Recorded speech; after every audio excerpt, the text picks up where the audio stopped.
আজকে কোনো hotel style পরোটা, তার জন্য যেরকম ময়দা ডো তৈরি করি আমরা সেরকম করে নিচ্ছি, বড় করে রুটি করে বেলে করে নিয়েছি।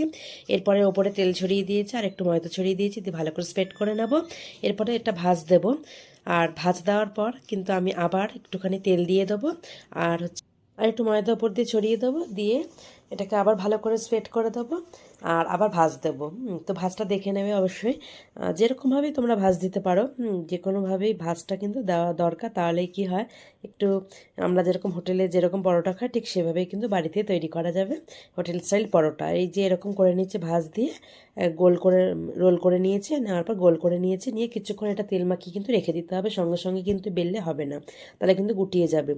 এরপরে বেলে নিচ্ছে, তাহলে কিন্তু তেল মাখিয়ে বেললে অনেকটা সময় যদি রেস্টে রাখা যায়। হ্যাঁ, এবার দুদিন ভালো করে উল্টে পাল্টে ভেজে নেবো আর তেল দিয়ে দেবো, দিলে পরে না কি সুন্দরভাবে পরোটা তৈরি হয়ে আসবে দেখবে।